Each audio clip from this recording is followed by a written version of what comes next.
बहुत समय पहले घने जंगलों से घिरा एक हरा भरा इलाका था जिसका नाम था हरितवन।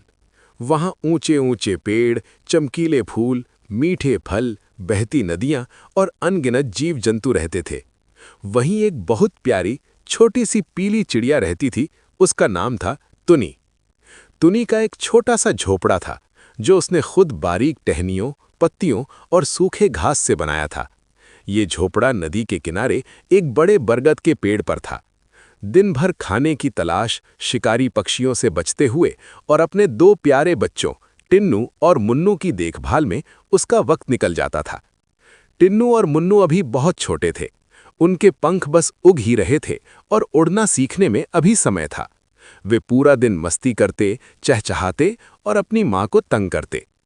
एक दिन सुबह सुबह जब सूरज की रोशनी पेड़ों पर फैल रही थी और जंगल में हल्की हल्की हवा चल रही थी, तुनी भोजन की तलाश में निकल पड़ी। उस दिन रात की बारिश ने बहुत सारी जगहों को गीला कर दिया था, इसलिए घास के नीचे छोटे छोटे कीड़े निकले हुए थे। तुनी खुश हुई और उसने सोचा, आज तो बड़ों के साथ साथ मेरे बच्चों को भी भरपेट खाना मिलेगा। लेकिन जैसे जैसे दिन ढला, वो देखती रही कि कीड़े कम होते जा रहे हैं। कुछ जगह जमीन पानी से भरी हुई थी।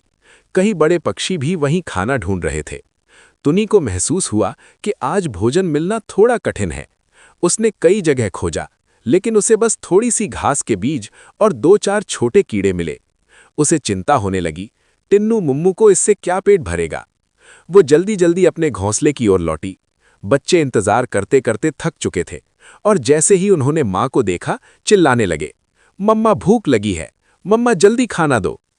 तुनी ने प्यार से उन्हें खाना खिलाया, लेकिन वो जानती थी कि ये बहुत कम है। दोनों बच्चों ने थोड़ी देर बाद फिर रोना शुरू कर दिया। उनका रोना तुनी के दिल में तीर की तरह चुभता था। वो अपनी बच्चों को भूखा नहीं देख सकती थी। दूसरे दिन भी वही हुआ और तीसरे दिन भी। हर दिन भोजन पहले से कम मिलता जा रहा था। बारिश बार बार हो रही थी। जंगल में बड़े पक्षियों और जानवरों की संख्या बढ़ गई थी और संसाधन कम होते जा रहे थे। कुछ दिनों में टिन्नू और मुन्नू बहुत कमजोर दिखने लगे। उनकी आंखों में चमक कम हो रही थी। वे अब पहले की तरह चहचहाते नहीं थे। तुनी इस हालत को देखकर हर रात रोती थी, हे ईश्वर, मैं क्या करूं, मेरे बच्चे भूखे हैं। एक दिन वो भोजन की तलाश में दूर तक उड़ती चली गई। उसके पंख थक चुके थे, लेकिन दिल में बच्चों को बचाने की आग थी। वो जंगल के अंत तक गई, फिर पहाड़ी के पास एक छोटे गांव तक पहुंची। वहां उसे गेहूं के दाने, चावल के छोटे दाने, टूटे हुए बिस्किट के टुकड़े भी मिले। उससे उसका दिल खुश हो उठा। आज मैं बच्चों को भर पेट खिलाऊंगी।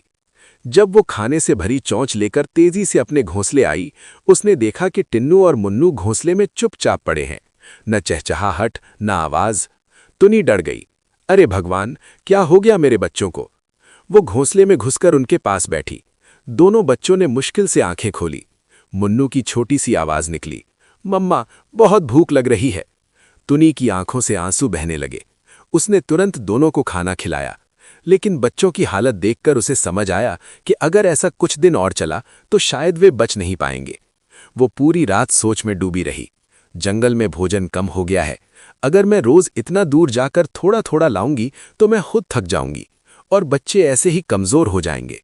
मुझे कुछ बड़ा करना होगा, कुछ ऐसा जिससे रोज खाने की चिंता ना रहे। उसकी नज़र नदी किनारे गिरती एक चट्टान पर पड़ी।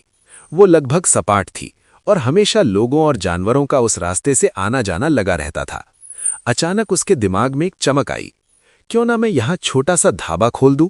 मैं खाना पकाकर सबको दूंगी, बदले में मुझे दाने, फल और अनाज मिलेंगे, और जब खाने की कमी होगी तो मेरा ढाबा हमारा सहारा बनेगा।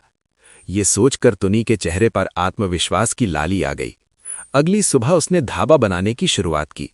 उसने बड़े पत्तों को काटा, लताएं इकट्ठी की, छोटे छोटे पत्थर लाकर चूल्हे जैसा ढांचा बनाया। जंगल के कई छोटे पक्षियों और जानवरों ने उसकी मदद की।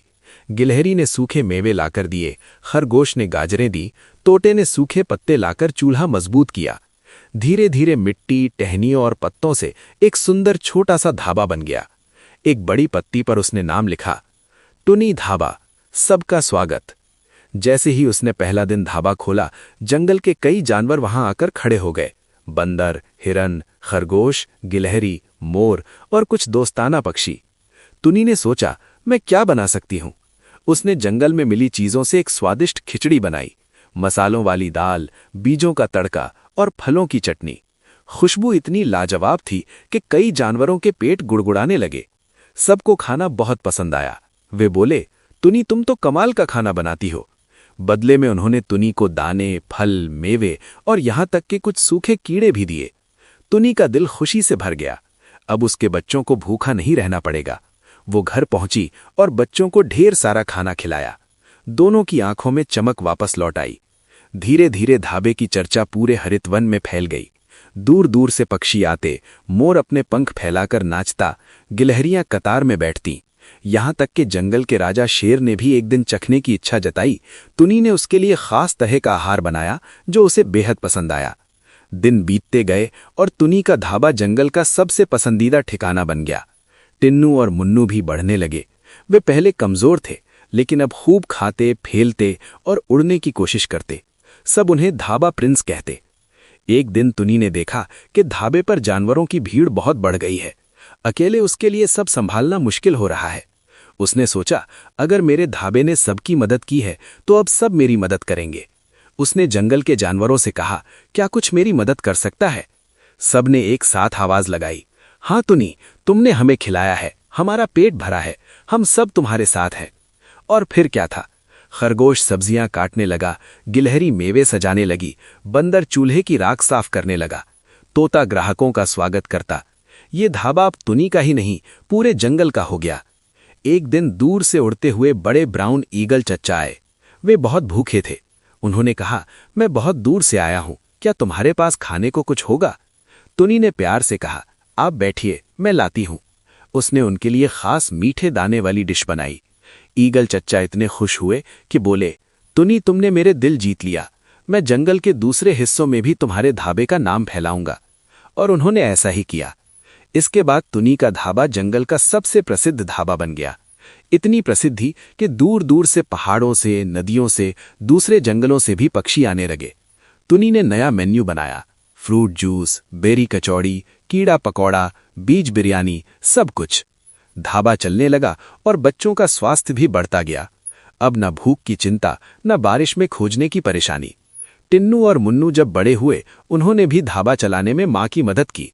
तीनों मिलकर धाबा ऐसे चलाते कि पूरे जंगल का खाना तुनी के धाबे से ही तय होता। धीरे धीरे तुनी पूरे जंगल की अन्नदाता चिड़िया कहलाने लगी। उसकी कहानी सुनकर हर कोई प्रेरित होता। अगर हिम्मत हो और दिल में लगन, तो छोटी सी चिड़िया भी पूरा जंगल खिला सकती है।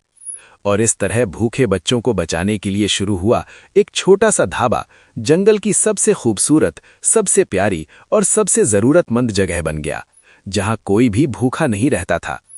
और तुनी, वो हर सुबह अपने बच्चों की तरह पूरे जंगल को खिलाती और हर रात सितारों को देखकर मुस्कुराती। मेरे बच्चे अब कभी भूखे नहीं रहेंगे।